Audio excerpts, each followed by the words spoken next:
Dictation 10 second बाद बोली जाएगी।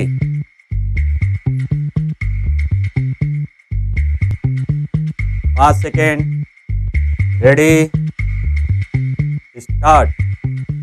सालाना रायसीना डायलॉग के 9वें संस्करण में विदेश मंत्री एस जयशंकर ने भारत को दूरियों को पाटने वाली शक्ति मल्टी वेक्टर नीति के जरिए साझी जमीन तलाशने वाला देश और विश्व मित्र यानी दुनिया के दोस्त की भूमिका निभाने वाला बताया।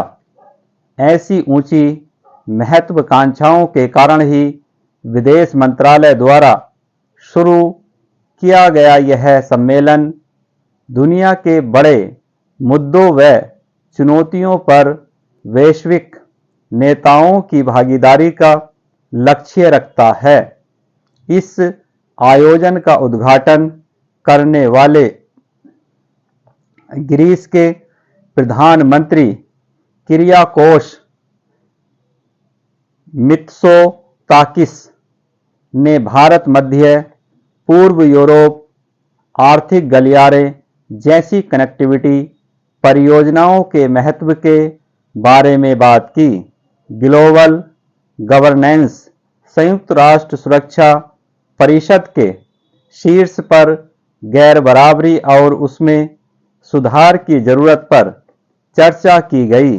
वैश्विक निर्णय लेने वाली इस ऊंची मेज पर भारत की सही जगह या जैसा कि जयशंकर ने कहा, खेल का मैदान के बजाय खिलाड़ी बनने और इसी तरह पिछले साल G20 की मेजबानी में भारत की सफलता का भी बार बार जिक्र किया गया।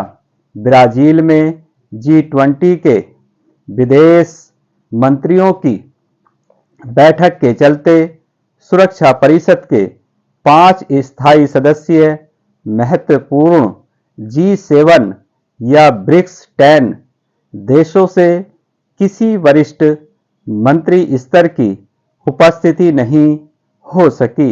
हालांकि मध्य और पूर्वी यूरोप से बड़ा मंत्रीय दल मौजूद रहा, जिसमें बाल्टिक नॉर्डिक फोरम के सभी मंत्री शामिल थे।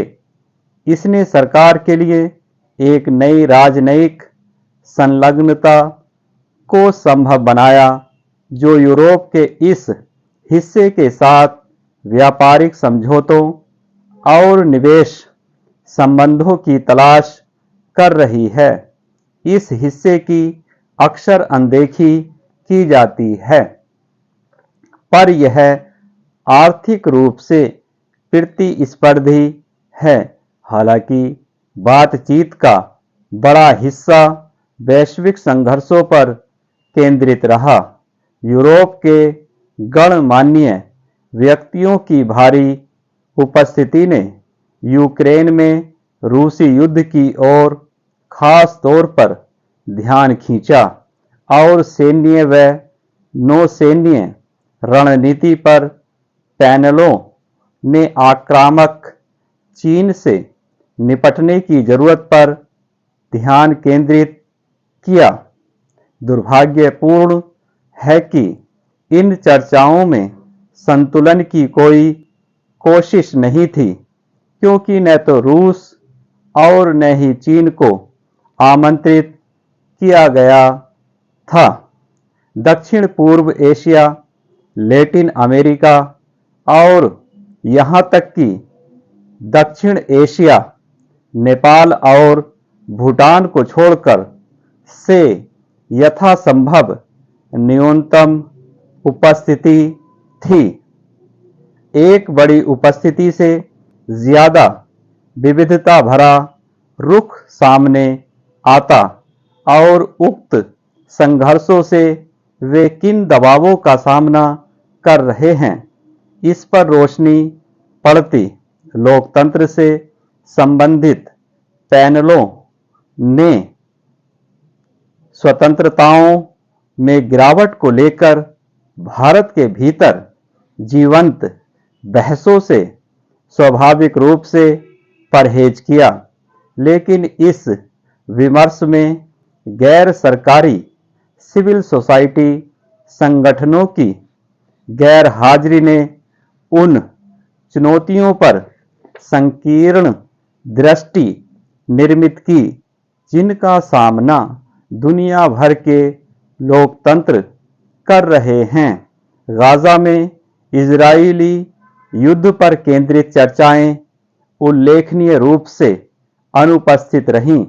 इस तरह की चूकों का मतलब विदेश नीति से जुड़े चिंतन के लिए भारत के इस विशिष्ट मंच पर चर्चाओं में विविधता की कमी भर नहीं है, बल्कि वे जयशंकर की इस अन्यथा दुरुस्त टिप्पणी के महत्व को कम करती हैं कि Raisina dialogue global public square का मेड इन इंडिया संस्करण बन गया है। स्टॉप।